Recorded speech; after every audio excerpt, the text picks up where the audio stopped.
As Coach will open with a comment, if you raise your hands, keep them up for me for a second. I'll get to you. How's everybody doing today? Good. Well, we've had pretty good work this week. Been a little warm, but I think this is probably good for our players. Probably that kind of circumstance on Saturday. Focus has been, we got to play to our standard, challenge of playing to your standard on the road, staying focused, no mental clutter, good communication, and we're playing a really good team. So all these things become really, really important. But I think everybody's got to understand that we have to work to deserve success. You're never entitled to it, no matter what you've accomplished or done in the past, individually or collectively as a team. So everybody's got to embrace the challenge of the SEC, the difficulty of the conference, the consistency in performance that you need to have play in, play out, game in, game out. So that's really the focus, that we have with our team right now, and everybody seems like they've responded pretty well. Okay, we'll start up here with Mark.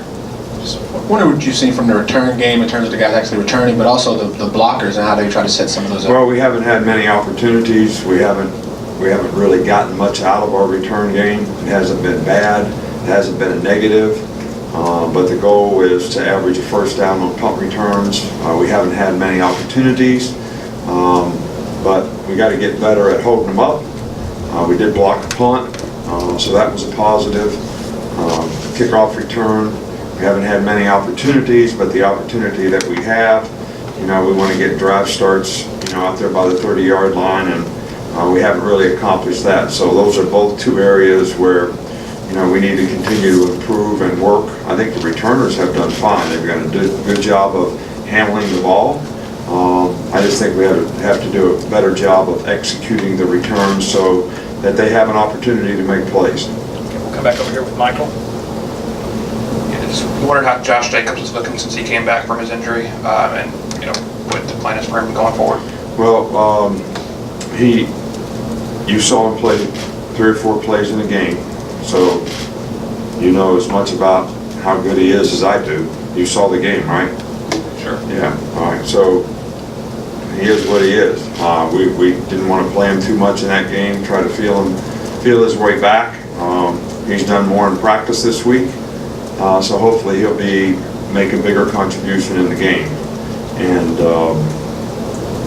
that's our plan right now. Okay, we'll go in the back with Scott.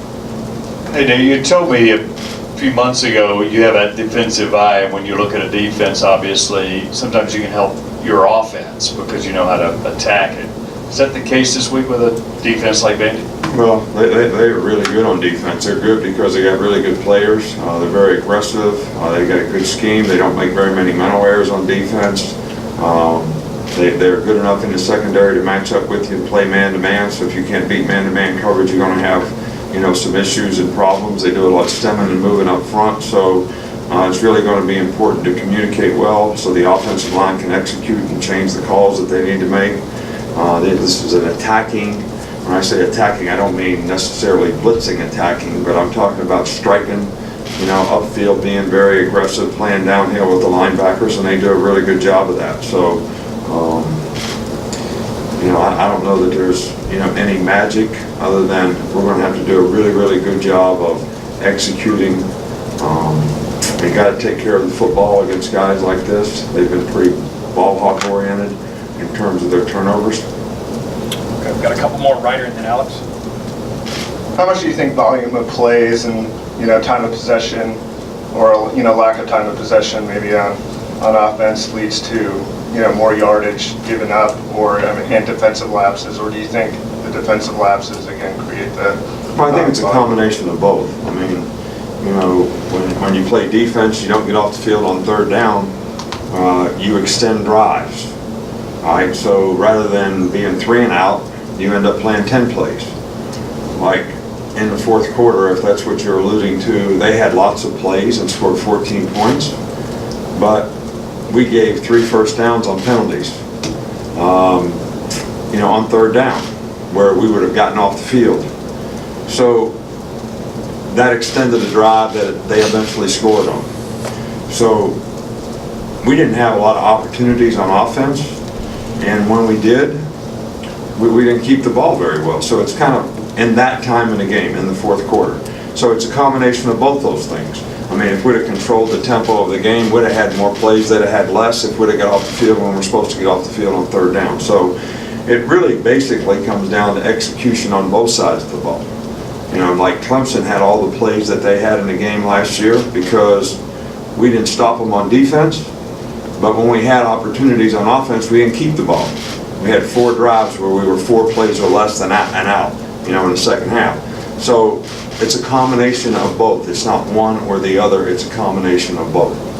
Okay, we'll wrap things up here with Alex.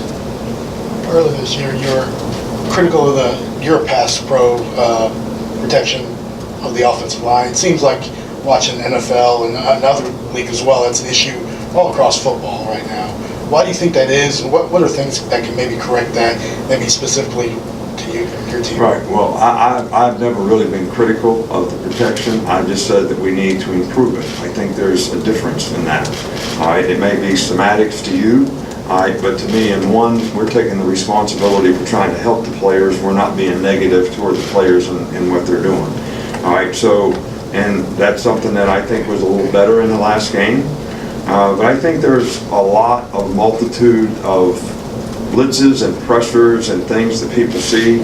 Obviously, people who open up more and getting 4 wideouts, you know, you put more pressure on the offensive line relative to how you can give them help, because it's got to be 5 or 6 man protection. That's the best you can do. I think the game has changed where people look, because of style of play, for faster players to play defense.